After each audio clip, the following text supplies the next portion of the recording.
एकादशी तिथि भगवान विष्णु को समर्पित है।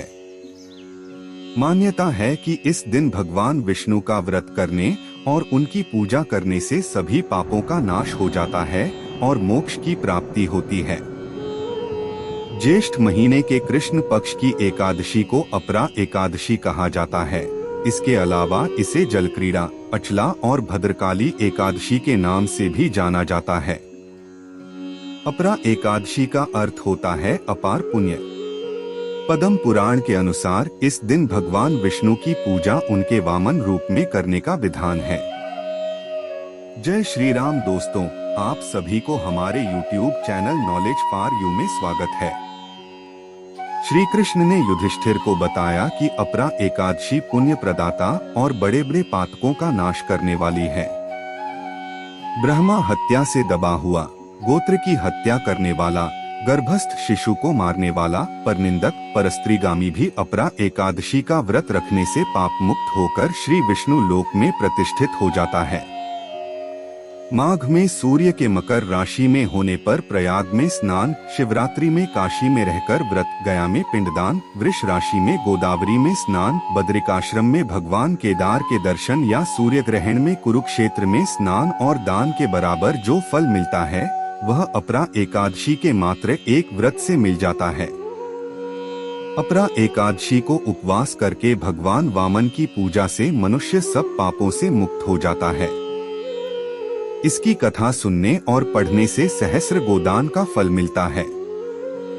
प्राचीन काल में महीध्वज नामक एक धर्मात्मा राजा था। उसका छोटा भाई वज्रध्वज बड़ा ही क्रूर, अधर्मी तथा अन्यायी था। वह अपने बड़े भाई से द्वेष रखता था। उस अवसरवादी पापी ने एक दिन रात्रि में अपने बड़े भाई की हत्या करके उसकी देह को एक जंगली पीपल के नीचे गाड़ दिया।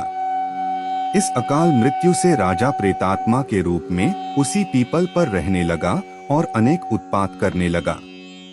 अकस्मात एक दिन धौमय नामक शिव उधर से गुजरे। उन्होंने प्रेत को देखा और तपोबल से उसके अतीत को जान लिया। अपने तपोबल से प्रेत उत्पात का कारण समझा। शिव ने प्रसन्न होकर उस प्रेत को पीपल के पेड़ से उतारा तथा परलोक विद्या का उपदेश दिया। दयालु शिव ने राजा की प्रेत योनि से मुक्ति के लिए स्वयं ही अपरा एकादशी का व्रत किया और उसे अग्नि से छुड़ाने को उसका पुण्य प्रेत को अर्पित कर दिया। इस पुण्य के प्रभाव से राजा की प्रेत योनि से मुक्ति हो गई।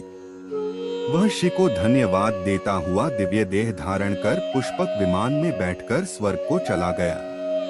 पद्म पुराण के अनुसार अपरा एकादशी को भगवान वामन या विष्णु जी की पूजा करने से मनुष्य सब पापों से मुक्त हो श्री विष्णु लोक में प्रतिष्ठित होता है। इस दिन सूर्योदय से पहले स्नान करके व्रत का संकल्प लें।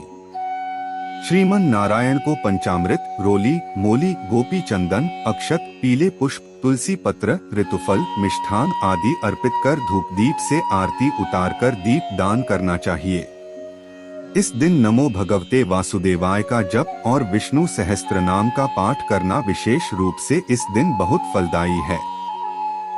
इस दिन भक्तों को परनिंदा, छलकपट, लालच, द्वेष की भावनाओं से दूर रहकर श्री नारायण को ध्यान में रखते हुए भक्तिभाव से उनका भजन करना चाहिए।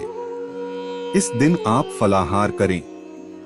भूलकर भी तामसिक भोजन और चावल नहीं खाएं।